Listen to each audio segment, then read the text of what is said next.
ವಿಧಾನ ಪರಿಷತ್ನ ನೂತನ ಶಾಸಕರಾಗಿ ಆಯ್ತು, 1 ವರ್ಷ ಆಯ್ತು ಅನ್ಕೊಳ್ತೀನಿ ಅಣ್ಣ. ಹಾಗೆ ವಿವೇಕಾನಂದ ಅವರು ಕೂಡ ಇಲ್ಲಿ ಭಾಗವಹಿಸಿದ್ದಾರೆ. ಹಾಗೂ ಪಕ್ಷದ ಕಾರ್ಯಕರ್ತ ಬಂಧುಗಳು, ಎಲ್ಲ ಪ್ರಮುಖ ಮುಖಂಡರುಗಳು, ಮಹಿಳಾ ಘಟಕದ ಅಧ್ಯಕ್ಷರುಗಳು ಎಲ್ಲರೂ ಕೂಡ ತಾವಿಲ್ಲಿದ್ದೀರಿ. ಈಗಾಗಲೇ ಲೋಕಸಭಾ ಚುನಾವಣೆ ಕಳೆದು ಸಾಕಷ್ಟು ತಿಂಗಳುಗಳು ಕಳೆದಿವೆ. ಇವತ್ತು ಭಾರತ ರಾಷ್ಟ್ರ ಅತ್ಯಂತ ದೊಡ್ಡ ಜನಸಂಖ್ಯೆಯನ್ನು ಹೊಂದಿರತಕ್ಕಂಥ ರಾಷ್ಟ್ರ. ಭಾರತ ರಾಷ್ಟ್ರವನ್ನ ಇವತ್ತು ಸನ್ಮಾನ್ಯ ದೇಶದ ಗೌರವಾನ್ವಿತ ಪ್ರಧಾನಮಂತ್ರಿಗಳು ಶ್ರೀ ನರೇಂದ್ರ ಮೋದಿಜಿಯವರು 3ನೇ ಬಾರಿ ಆಡಳಿತವನ್ನ ಏನು ಮಾಡ್ತಾ ಇದ್ದಾರೆ. ಅವರ ಒಂದು ಸಚಿವ ಸಂಪುಟದಲ್ಲಿ ಇವತ್ತು ಬೃಹತ್ ಕೈಗಾರಿಕೆ ಹಾಗೂ ಉಕ್ಕಿನ ಸಚಿವರಾಗಿ ಬಹುಶಃ ಒಂದು ಐತಿಹಾಸಿಕವಾದಂತ ಒಂದು ಗೆಲುವು ಇವತ್ತು ಏನಾದರೂ ತಂದುಕೊಟ್ಟಿದ್ರೆ ಅದು KR ನಗರ ವಿಧಾನಸಭಾ ಕ್ಷೇತ್ರದ ಮತದಾರರು ಕೂಡ ಬಹಳ ಪ್ರಮುಖವಾದಂತ ಒಂದು ಪಾತ್ರವನ್ನ ವಹಿಸಿದ್ದೀರಾ ಅಂತಕ್ಕಂಥದ್ದನ್ನ ನಮ್ಮ ಜೀವನದಲ್ಲಿ ನಾವು ಮರೀಲಿಕ್ಕೆ ಸಾಧ್ಯ ಇಲ್ಲ. ಸಾಕಷ್ಟು ಇವತ್ತು ವೇದಿಕೆಯಲ್ಲಿ ಗಣ್ಯರು ಮಾತನಾಡಿದ್ದಾರೆ.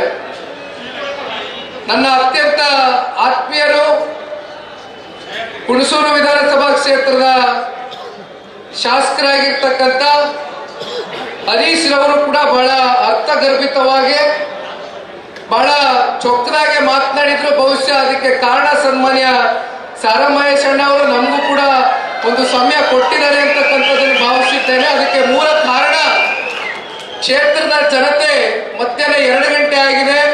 ಹಾಗಾಗಿ ಊಟದ ಸಮಯ ಇವತ್ತು ಬಂದಿರತಕ್ಕಂಥದ್ದು. ತಾವೆಲ್ಲರೂ ಸನ್ಮಾನ್ಯ ಕುಮಾರಣ್ಣ ಅವರು ನೀವು ರಾಜಕೀಯವಾಗಿ ಗುರುತಿಸಿ ಬೆಳೆಸಿ ಇಷ್ಟು ಉನ್ನತವಾದಂತ ಒಂದು ಸ್ಥಾನಕ್ಕೆ ತಲುಪಿಸಿರ್ತಕ್ಕಂಥ ಪುಣ್ಯಾತ್ಮ ತಂದೆ ತಾಯಂದ್ರು ಸನ್ಮಾನ್ಯ ಕುಮಾರಣ್ಣ ಅವರ ನುಡಿಮುತ್ತಿನ ಮಾತುಗಳನ್ನ ಕೇಳಲಿ ಅಂತಕ್ಕಂಥದ್ದು ಅಷ್ಟೇ ಬಿಟ್ರೆ ಬೇರೆ ಇನ್ಯಾವುದು ಕಾರಣ ಅಲ್ಲ.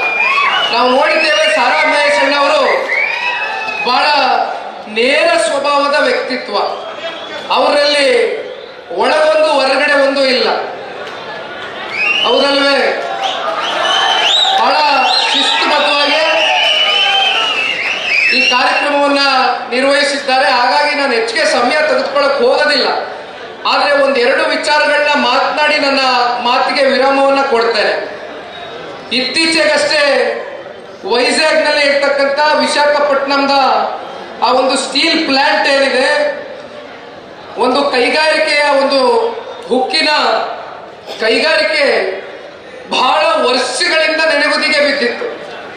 ಅದಕ್ಕೆ ಒಂದು ಜೀವವನ್ನು ಕೊಡಬೇಕು, ಹೇಗಾದ್ರೂ ಮಾಡಿ ಒಂದು ಹಠಕ್ಕೆ ಬಿದ್ದು ಒಂದು ಛಲದಿಂದ ನಮ್ಮ ಭಾರತ ರಾಷ್ಟ್ರದ ಆರ್ಥಿಕ ಸಚಿವರನ್ನ ಒಂದು ಸಲ ಅಲ್ಲ ಹಲವಾರು ಬಾರಿ ಸಮಯವನ್ನ ತೆಗೆದುಕೊಂಡು ಹೋಗಿ ಅವ್ರ ಮುಂದೆ ಕೂತು ನನ್ನ ಮೇಲೆ ವಿಶ್ವಾಸ ಇಡಿ, ದಯಮಾಡಿ ವೈಜಾಗ್ ಪ್ಲಾಂಟ್ಗೆ ಆರ್ಥಿಕವಾಗಿ ಬೇಕಾಗಿರ್ತಕ್ಕಂಥ ಒಂದು ಹಣಕಾಸನ್ನ ಬಿಡುಗಡೆ ಮಾಡಿ ಅಂತಕ್ಕಂಥದ್ದನ್ನ ಮನವಿಯನ್ನ ಮಾಡಿ ಇವತ್ತೇನು ಸನ್ಮಾನ್ಯ ಕುಮಾರಣ್ಣ ಅವರು ಕೊಟ್ಟಂತ ಮಾತನ್ನ ಉಳಿಸ್ಕೊಂಡಿದ್ದಾರೆ. ಹರೀಶ್ ರವರು ಮಾತನಾಡಬೇಕಾದ್ರೆ ಹೇಳ್ತಾರೆ, ಇವತ್ತು ನಮ್ಮ ರಾಜ್ಯದಲ್ಲಿ ನಿರುದ್ಯೋಗದ ಸಮಸ್ಯೆ ಯುವ ಸಮುದಾಯದಲ್ಲಿ ವಿಶೇಷವಾಗಿ ನಮ್ಮ ರೈತಾಪಿ ವರ್ಗದ ಮಕ್ಕಳು ಕೃಷಿ ಚಟುವಟಿಕೆಯನ್ನ ಮಾಡಿ ಮಕ್ಕಳಿಗೆ ಸಾಲ ಸೋಲ ಮಾಡಿ ವಿದ್ಯಾಭ್ಯಾಸವನ್ನ ಕೊಡಿಸಿದ್ದಾರೆ. ಆದರೆ ವಿಪರ್ಯಾಸ ಇವತ್ತು ನಮ್ಮ ರೈತಾಪಿ ವರ್ಗದ ಹಾಗೂ ಸಮಾಜದಲ್ಲಿ ಆರ್ಥಿಕವಾಗಿ ಶೈಕ್ಷಣಿಕವಾಗಿ ಹಿಂದುಳಿದಿರ್ತಕ್ಕಂಥ ಸಮುದಾಯದ ಮಕ್ಕಳುಗಳಿಗೆ ಇವತ್ತು ಉದ್ಯೋಗ ಸೃಷ್ಟಿ ಆಗದೆ ಇರ್ತಕ್ಕಂಥದ್ದು ನಿಜಕ್ಕೂ ಕೂಡ ವಿಪರ್ಯಾಸ. ಆದ್ರೆ ಇವೆಲ್ಲವನ್ನ ಇವತ್ತು ಬಗೆಹರಿಸಬೇಕು ಅಂತಕ್ಕಂಥದ್ದು ಸನ್ಮಾನ್ಯ ಕುಮಾರಣ್ಣ ಅವರ ಮನಸ್ಸಿನಲ್ಲಿದೆ. ದಯಮಾಡಿ ಈ ವೇದಿಕೆ ಮೂಲಕ ಮಾಧ್ಯಮದ ಸ್ನೇಹಿತರು ಕೂಡ ಇವತ್ತು ಇಲ್ಲಿ ಕೂತಿದ್ದೀರಿ. ರಾಜ್ಯ ಸರ್ಕಾರಕ್ಕೆ ಕೈ ಜೋಡಿಸಿ ಮನವಿಯನ್ನ ಮಾಡ್ತೇನೆ. ನಾನು ಒಬ್ಬ ಯುವಕ ಇದ್ದೇನೆ.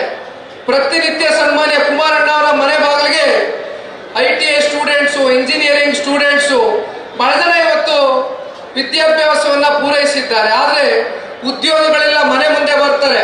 ಇವತ್ತು ಕುಮಾರಣ್ಣ ಅವರು ಬೃಹತ್ ಕೈಗಾರಿಕೆ ಸಚಿವರಿದ್ದಾರೆ. ಯಾಕಾದ್ರೂ ಸಾವಿರಾರು ಸಂಖ್ಯೆಯಲ್ಲಿ ಇವತ್ತು ಮಕ್ಕಳಿಗೆ ಉದ್ಯೋಗ ಸೃಷ್ಟಿಯಾಗುತ್ತೆ ಅಂತಕ್ಕಂಥ ವಿಶ್ವಾಸದಿಂದ ಇವತ್ತೇನು ಬರ್ತಾ ಇದ್ದಾರೆ. ಈ ವಿಶ್ವಾಸಕ್ಕೆ ಪೂರಕವಾಗಿ ನಮಗೆ ಪ್ರತಿಫಲ ಸಿಗಬೇಕು ಅಂತಕ್ಕಂಥದ್ದಾದ್ರೆ ರಾಜ್ಯ ಸರ್ಕಾರ ಹಾಗೂ ಸರ್ಕಾರದ ಮಂತ್ರಿಗಳು ದಯಮಾಡಿ ಸನ್ಮಾನ್ಯ ಕುಮಾರಣ್ಣ ಅವರ ಜೊತೆಯಲ್ಲಿ ಕೈ ಜೋಡಿಸಬೇಕು ಅಂತಕ್ಕಂಥದ್ದು ಈ ಸಭೆಯಲ್ಲಿ ಮಾಧ್ಯಮದ ಮೂಲಕ ನಾನು ಒಂದು ಸಂದೇಶವನ್ನ ಕೊಡ್ಲಿಕ್ಕೆ ಇಷ್ಟಪಡ್ತೇನೆ. ಒಂದು ಸಣ್ಣ ಉದಾಹರಣೆ ಕೊಡ್ತೇನೆ.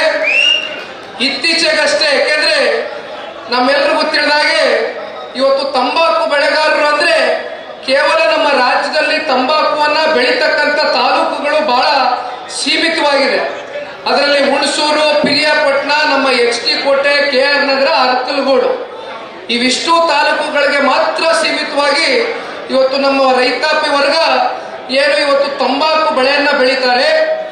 ಈ ವರ್ಷ ಸರಿಯಾದಂತ ನಿಗದಿತ ಬೆಲೆ ನಮಗೆ ದೊರಕ್ತಾ ಇಲ್ಲ ಅಂತಕ್ಕಂಥ ಒಂದು ಹಿನ್ನೆಲೆಯಲ್ಲಿ ನಮ್ಮ ಬಿಡದಿಯ ತೋಟದ ಮನೆಗೆ ಸನ್ಮಾನ್ಯ ಸಾರಾ ಮಹೇಶಣ್ಣ ಅವರಿದ್ರು, ಮಾದೇವಣ್ಣ ಅವರಿದ್ರು, ಹರೀಶ್ ರವರಿದ್ರು, ಅಶ್ವಿನಣ್ಣ ಅವರಿದ್ರು. ಮೈಸೂರು ಜಿಲ್ಲೆಯ ಎಲ್ಲ ನಮ್ಮ JDS ಪಕ್ಷದ ನಾಯಕರ ಒಂದು ಸಮ್ಮುಖದಲ್ಲಿ ರೈತಾಪಿ ವರ್ಗದ ಒಂದಷ್ಟು ಜನ ವಿದ್ಯಾವಂತರು ಬಂದಿದ್ರು. ಅವರು ಬಂದು ಹೇಗಾದ್ರೂ ಮಾಡಿ ಇವತ್ತೇನು ನಮಗೆ low grade, mid grade, high grade quality ಅಂತಕ್ಕಂಥದ್ದು ಸೆಟ್ ಆಗೋಗಿದೆ. ಅದಕ್ಕೆ ನಾನಾ ಕಾರಣಗಳಿದೆ. ಇವತ್ತು ನಮ್ಮ ಕೈಯಲ್ಲಿಲ್ಲ. ಇವತ್ತು ಧಾರಾಕಾರವಾಗಿ ಮಳೆ ಸುರಿದಂತ ಸಂದರ್ಭದಲ್ಲಿ ಇವತ್ತು ಮೆಟೀರಿಯಲ್ಗಳು ಲೋ ಗ್ರೇಡ್ ಆಗಿ ಬೆಳೀತದೆ, ಅದು ರೈತರ ಕೈಯಲ್ಲೂ ಇಲ್ಲ. ಇವೆಲ್ಲ ವಿಷಯಗಳು ಸನ್ಮಾನ್ಯ ಕುಮಾರಣ್ಣ ಅವರ ತೋಟದ ಮನೆಗೆ ಬಂದು ಅವರಿಗೆ ಮನದಟ್ಟನ್ನ ಮಾಡಿ ಯಾಗಾದ್ರೂ ಮಾಡಿ ನಮಗೆ ಒಂದು ಒಳ್ಳೆ ರೇಟ್ ಅನ್ನ ಕೊಡಿಸ್ಕೊಡಿ ಈ ವರ್ಷ ಅಂತಕ್ಕಂಥದ್ದನ್ನ ಬಂದಂತ ಸಂದರ್ಭದಲ್ಲಿ ಸನ್ಮಾನ್ಯ ಕುಮಾರಣ್ಣ ಅವರು ನವದೆಹಲಿಗೆ ಕರೆಸ್ಕೊಂಡ್ರು. ಅಲ್ಲಿ ಕರೆಸ್ಕೊಂಡು ಕಾಮರ್ಸ್ನ ಮಂತ್ರಿಗಳಾಗಿರ್ತಕ್ಕಂಥ ಸನ್ಮಾನ್ಯ ಶ್ರೀ ಪಿಯೂಷ್ ಗೋಯಲ್ ರವರ ಜೊತೆಯಲ್ಲಿ ದೀರ್ಘಕಾಲ ಮೀಟಿಂಗ್ ಅನ್ನ ಮಾಡಿದ್ರು. ತದನಂತರ ನಮ್ಮ ಮೈಸೂರು ಜಿಲ್ಲೆಯ NDA ಅಭ್ಯರ್ಥಿಗಳು, ಬಿಜೆಪಿಯ ಸಂಸದರಾಗಿರ್ತಕ್ಕಂಥ ಯದುವೀರ್ ಸಾಹೇಬರು ಕೂಡ ಆ ಒಂದು ಸಭೆಯಲ್ಲಿ ಪಾಲ್ಗೊಂಡಿದ್ರು. ನಾನು ಕೂಡ ಅನೇಕ ಸಭೆಗಳಲ್ಲಿ ಕೂತಿದ್ರು. ಹಾಗಾಗಿ ಅಂತಿಮವಾಗಿ ಏನು ತಂಬಾಕು ಬೆಳೆಗಾರರು ಒಂದು ನಿಗದಿತ ಬೆಲೆಯನ್ನ ಆಶಿಸ್ತಾ ಇದ್ರು, ಆ ಬೆಲೆಯನ್ನ ದೊರಕಲಿಕ್ಕೆ ಸನ್ಮಾನ್ಯ ಕುಮಾರಣ್ಣ ಅವರು ಪಟ್ಟಂತ ಒಂದು ಶ್ರಮ ಬಹುಶಃ ಇವತ್ತು ನಮ್ಮ ಕಣ್ಮುಂದೆ ಆ ಒಂದು ಸಾಕ್ಷಿ ಗುಡ್ಡೆ ಉಳಿದಿದೆ. ಹಾಗಾಗಿ ಒಂದು ಮಾತು ಕುಮಾರಣ್ಣ ಅವರು ಹೇಳಿದರು, ಬಹುಶಃ ಮುಂದಿನ ವರ್ಷ ನೀವು ತಂಬಾಕು ಬೆಳೆಯೋದಕ್ಕಿಂತ ಮುಂಚಿತವಾಗಿ ಇವತ್ತು ನಾವು ಎಲ್ಲಾ ರೀತಿಯಾದಂತ ಕ್ರಮಗಳನ್ನ ಕೈಗೊಳ್ತೇವೆ. ಸರಿಯಾದಂತ ಒಂದು ನಿಗದಿತ ಬೆಲೆ ನಿಮ್ಗೆ ಪೂರಕವಾಗಿ ನಿಮ್ಗೆ ದೊರಕತಕ್ಕಂಥದ್ದಕ್ಕೆ ಎಲ್ಲಾ ರೀತಿಯಾದಂತ ವ್ಯವಸ್ಥೆಗಳನ್ನ ಕಲ್ಪಿಸ್ಕೊಡ್ತೇವೆ ಅಂತಕ್ಕಂಥ ಆತ್ಮವಿಶ್ವಾಸವನ್ನು ಕೂಡ ಸನ್ಮಾನ್ಯ ಕುಮಾರಣ್ಣ ಅವರು ಇವತ್ತು ಕೊಟ್ಟಿದ್ದಾರೆ. ಹಾಗಾಗಿ ಇವತ್ತು ಹರೀಶ್ ರವರು ಒಂದು ಮಾತು ಮಾತನಾಡಬೇಕಾದ್ರೆ ಹೇಳ್ತಾ ಇದ್ರು, ನನಗೆ ಗೊತ್ತಿಲ್ಲ ಮಾಧ್ಯಮದಲ್ಲಿ ಇತ್ತೀಚಿನ ದಿನಗಳ ಚರ್ಚೆ ನನ್ನ ಗಮನದಲ್ಲಂತೂ ಇಲ್ಲ, ನಮ್ಮ ಶಾಸಕರ ಗಮನದಲ್ಲೂ ಇಲ್ಲ, ಪಕ್ಷದ ಚೌಕಟ್ಟಿನಲ್ಲೂ ಬಹುಶಃ ಯಾವ ಚರ್ಚೆಗಳು ಆಗಿಲ್ಲ. ಆದ್ರೆ ಮಾಧ್ಯಮದಲ್ಲಿ ನಾನು ಕೂಡ ನೋಡಿ ತಿಳ್ಕೊಂಡೆ, ರಾಜ್ಯಾಧ್ಯಕ್ಷರು ಬದಲಾವಣೆಯ ಒಂದು ಸುದ್ದಿ ನಿಜಕ್ಕೂ ಕೂಡ ಅಪ್ರಸ್ತುತ.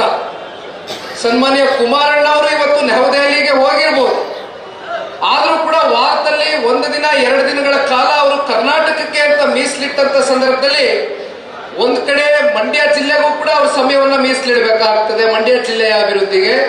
ಅಷ್ಟೇ ಅಲ್ಲ, ಇವತ್ತು ಪಕ್ಷದ ಸಂಘಟನೆಗೆ ಮುಂಚೂಣಿಯಲ್ಲಿ ಸನ್ಮಾನ್ಯ ಕುಮಾರಣ್ಣ ಅವರೇ ಹಲವಾರು ಸಭೆಗಳನ್ನ ಕರೀತಾ ಇದ್ದಾರೆ. ಹಾಗಾಗಿ ನಾನು ಈ ವೇದಿಕೆ ಮೇಲೆ ಒಂದು ಮಾತನ್ನ ತಿಳಿಸ್ಲಿಕ್ಕೆ ಬಯಸ್ತೇನೆ. ಚುನಾವಣೆಯ ಗೆಲುವು ಸೋಲು ಅಂತಕ್ಕಂಥದ್ದು ಸರ್ವೇ ಸಾಮಾನ್ಯ. ಅದನ್ನ ಸಮಚಿತ್ತವಾಗಿ ತಗೊಂಡು ಮುನ್ನುಗ್ಗಬೇಕಾಗ್ತದೆ. ನನಗೆ ಇರ್ತಕ್ಕಂಥದ್ದು ಒಂದೇ, ಪ್ರಾದೇಶಿಕ ಪಕ್ಷವನ್ನ ಕಟ್ತಕ್ಕಂಥದ್ದು ಬಹಳ ಕಷ್ಟ ಇದೆ. ತಾವು ನೋಡಿದ್ದೀರಿ, ಇವತ್ತು ನಮ್ಮ ರಾಜ್ಯದಲ್ಲಿ ಸಾಕಷ್ಟು ಜನ ಹಿರಿಯರು ಪಕ್ಷವನ್ನ, ಪ್ರಾದೇಶಿಕ ಪಕ್ಷವನ್ನ ಕಟ್ಲಿಕ್ಕೆ ಹೋಗಿದ್ದಾರೆ. ಆದ್ರೆ ಅಂತ ಯಶಸ್ಸು ಯಾರಿಗೂ ಕೂಡ ದೊರಕಿಲ್ಲ. ಆದ್ರೆ ಇವತ್ತು ಜನತಾದಳ ಪಕ್ಷ ಸನ್ಮಾನ್ಯ ದೇವೇಗೌಡರು ಸಾಹೇಬರ ರೈತ ಪರವಾದಂತ ಒಂದು ಚಿಂತನೆ, ಒಂದು ಕಾಳಜಿಯೊಂದಿಗೆ ಈ ಪಕ್ಷ ದೀರ್ಘಕಾಲ ಇವತ್ತು ಉಳಿದಿದೆ ಅಂತಕ್ಕಂಥದ್ದಾದ್ರೆ ಅದಕ್ಕೆ ಮೂಲ ಕಾರಣಕರ್ತರು ಹಳ್ಳಿಯ ಜನತೆ, ರೈತರು, ಯುವಕರು, ನಮ್ಮ ತಾಯಂದ್ರ ಒಂದು ಆಶೀರ್ವಾದ, ವೇದಿಕೆ ಮುಂಭಾಗದಲ್ಲಿ ಕೂತಿರ್ತಕ್ಕಂಥ ನಮ್ಮ ಕ್ಷೇತ್ರದ ಜನತೆಯ ಒಂದು ಪ್ರೀತಿ ವಿಶ್ವಾಸವೇ ಕಾರಣ ಅಂತಕ್ಕಂಥದ್ದನ್ನ ನಾನು ಬಯಸಿದ್ದೇನೆ. ನಿಖಿಲ್ ಕುಮಾರಸ್ವಾಮಿ ಚುನಾವಣೆಯಲ್ಲಿ ಸೋತಿರ್ಬೋದು, ನಾನು ಚುನಾವಣೆಗೆ ನಿಲ್ಲಬೇಕು ಅಂತಕ್ಕಂಥದ್ದು ಎಂದೂ ಕೂಡ ಬಯಸಿರಲಿಲ್ಲ. ಸಾರಾಮಹೇಶಣ್ಣ ಅವರು ಸಾಕ್ಷಿ ಇದ್ದಾರೆ, ಪುಟ್ಟರಾಜಣ್ಣ ಅವರು ಇಲ್ಲೇ ಕೂತಿದ್ದಾರೆ, ಶ್ರೀಕಂಠೇಗೌಡರು ಮಂಡ್ಯ ಜಿಲ್ಲೆ ಮತ್ತೊಬ್ಬರು ನಾಯಕರು ಕೂತಿದ್ದಾರೆ, ಅಂದಾನಿ ಸಾಹೇಬರು ಇದ್ದಾರೆ. ಬಹುಶಃ ಕಳೆದ ಲೋಕಸಭಾ ಚುನಾವಣೆ ಸಂದರ್ಭದಲ್ಲಿ ಅಂಬೇಡ್ಕರ್ ಭವನದಲ್ಲಿ ಪಕ್ಷದ ಕಾರ್ಯಕರ್ತರ ಸಭೆ ನಡೆಯಿತು. ಆ ಸಭೆಯಲ್ಲಿ ಕಾರ್ಯಕರ್ತರುಗಳ ಒಂದು ಒತ್ತಡ ಏನು ಕಳೆದ 19ರ ಒಂದು ಚುನಾವಣೆಯ ಫಲಿತಾಂಶ ಯಾವ್ಯಾವ ರೀತಿ ರಾಜಕೀಯದ ಷಡ್ಯಂತ್ರಗಳಾಯ್ತು ಅಂತಕ್ಕಂಥದ್ದು ಇತಿಹಾಸ, ಅದರ ಬಗ್ಗೆ ಚರ್ಚೆ ಮಾಡೋದು ಬೇಡ. ಆದ್ರೆ ಒಂದು ನಿಖಿಲ್ ಕುಮಾರಸ್ವಾಮಿ ಮೂಲಕನೇ ಉತ್ತರ ಕೊಡಬೇಕು ಅಂತಕ್ಕಂಥದ್ದು ಹೇಳಲ್ಲ. ಆದ್ರೆ ಅವತ್ತು ಕೂಡ ನಾನು ಕಾಲ್ ಕಟ್ಟಿ ಹೇಳಿದೆ ನಮ್ಮ ನಾಯಕರುಗಳಿಗೆ, ದಯಮಾಡಿ ಬೇಡ, ನನಗೆ ವಯಸ್ಸಿದೆ, ಈಗಲೇ ಚುನಾವಣೆ ನಿಲ್ಲಬೇಕು ಅಂತಕ್ಕಂಥದ್ದಲ್ಲ, ನಾನು ಇಡೀ ರಾಜ್ಯದಲ್ಲಿ ಇವತ್ತು ಯುವಕರಿಗೆ ಒಂದು ಧ್ವನಿಯಾಗಿ ಕೆಲಸ ಮಾಡಬೇಕು, ರೈತರ ಪರವಾಗಿ ಒಂದು ಧ್ವನಿಯಾಗಿ ಕೆಲಸ ಮಾಡಬೇಕು, ನಾಡಿನ ಮಹಿಳೆಯರ ಪರವಾಗಿ ಒಂದು ಧ್ವನಿಯಾಗಿ ಕೆಲಸ ಮಾಡಬೇಕು ಅಂತಕ್ಕಂಥ ಆಶಾಭಾವನೆಯನ್ನು ಇಟ್ಕೊಂಡಿದ್ದೇನೆ. ದಯಮಾಡಿ ನನ್ನನ್ನು ಒತ್ತಾಯ ಮಾಡಬೇಡಿ ಅಂತಕ್ಕಂಥದ್ದು ಹೇಳಿದ ನಂತರ ಸನ್ಮಾನ್ಯ ಕುಮಾರಣ್ಣವರೇ ನಿಲ್ಲಬೇಕು ಅಂತಕ್ಕಂಥದ್ದು ಅಂತಿಮವಾಗಿ ಕಾರ್ಯಕರ್ತರುಗಳ ಒತ್ತಡ ಹಾಗೂ ನಿರ್ಧಾರ ಆಗಿತ್ತು. ಯಾಕಿದ್ರೆ ಹೇಳ್ತಾ ಇದ್ದೀನಿ ಅಂದ್ರೆ, ಚನ್ನಪಟ್ಟಣದ ಚುನಾವಣೆ ನನ್ನ ಪಾಲಿಗೆ ಅತ್ಯಂತ ಅನಿರೀಕ್ಷಿತವಾದಂತ ಬೆಳವಣಿಗೆ. ನಾನು ಚುನಾವಣೆಯಲ್ಲಿ ನಿಲ್ಲೇಬೇಕು ಅಂತಕ್ಕಂಥದ್ದಿದ್ರೆ, ನಾನು ಯಾವಾಗ ಕುಮಾರಣ್ಣವರು ಲೋಕಸಭೆಗೆ ಹೋಗಿ ನೀವೆಲ್ಲ ನಿಮ್ಮ ಆಶೀರ್ವಾದದಿಂದ ಆಯ್ಕೆ ಆದ್ರು, ಬಹುಶಃ ಅವತ್ತೇ ನಾನು ಒಳಸಂಚು ರೂಪಿಸಿ ಕೆಲಸ ಶುರು ಹಚ್ಕೊಬಿಡ್ತಾ ಇದ್ದೆ. ಆದ್ರೆ ನಮ್ಗೆ ಯಾರಿಗೂ ಗೊತ್ತಿಲ್ಲ, ಕೆಲವೊಂದಷ್ಟು ರಾಜಕೀಯ ವಿದ್ಯಮಾನಗಳು, ಬೆಳವಣಿಗೆಗಳು ಇವೆಲ್ಲವೂ ಕೂಡ ಕೊನೆಯ ಕಾಲಘಟ್ಟದಲ್ಲಿ ನಡೆಯಿತು. ಹಾಗಾಗಿ ಒಬ್ಬ ಪಕ್ಷದ ನಿಷ್ಠಾವಂತ ಕಾರ್ಯಕರ್ತನಾಗಿ ಕಾರ್ಯಕರ್ತರ ಭಾವನೆಗೆ ಬೆಲೆ ಕೊಡಬೇಕು. ಯಾವ ಕಾರಣಕ್ಕೂ ಕಾರ್ಯಕರ್ತರ ಭಾವನೆಗೆ ಧಕ್ಕೆ ಉಂಟಾಗಬಾರ್ದು. ಪಕ್ಷಕ್ಕೆ ಒಂದು ಗೌರವ ತಗೊಂಡ್ಬರ್ಬೇಕು. ಜೊತೆಯಲ್ಲಿ ಪಕ್ಷದ ವರಿಷ್ಠರು ಹೇಳಿದಂತ ಒಂದು ಮಾತು ಕಾರ್ಯಕರ್ತರ ಮುಂದೆ ಬಹುಶಃ ನನ್ನ ಹೃದಯಕ್ಕೆ ಬಹಳ ಹತ್ತಿರವಾಗಿ ನಾಟಿತು. ಹಾಗಾಗಿ ಕೊನೆಯ ಹಂತದಲ್ಲಿ ನನ್ನ ತೀರ್ಮಾನವನ್ನು ಬದಲಾವಣೆ ಮಾಡ್ಕೊಂಡೆ. ಇಲ್ಲ ಅಂದಿದ್ರೆ ಯಾರಾದ್ರೂ ಸಾಮಾನ್ಯ ಕಾರ್ಯಕರ್ತರಿಗೆ ಈ ಪಕ್ಷದಲ್ಲಿ ಅಂತಿಮವಾಗಿ ಏನಾದ್ರೂ ಚುನಾವಣೆ ನಿಲ್ತಕ್ಕಂಥದ್ದಕ್ಕೆ ಅವಕಾಶ ಇದ್ರೆ ಮಾಡಿಕೊಳ್ಳೋಣ. ನಾನೇ ಚುನಾವಣೆ ನಿಂತು ಮಾಡ್ತೇನೆ, ಸನ್ಮಾನ್ಯ ದೇವೇಗೌಡರು, ಸನ್ಮಾನ್ಯ ಕುಮಾರಣ್ಣ ಅವರ ನಾಯಕತ್ವದ ಅಡಿ ಅಂತಕ್ಕಂಥದ್ದನ್ನ ನಾವೆಲ್ಲ ಭಾವಿಸಿದ್ವು. ಆದ್ರೂ ಕೂಡ ಚನ್ನಪಟ್ಟಣ ತಾಲೂಕಿಗೆ ಸಾಕಷ್ಟು ಜನ ಸ್ವಯಂ ಪ್ರೇರಿತರಾಗಿ ಸ್ವಇಚ್ಛೆಯಿಂದ ತಾವೆಲ್ಲ ತುಂಬಾ ಜನ KR ನಗರದಿಂದ ಬಂದಿದ್ರಣ್ಣ.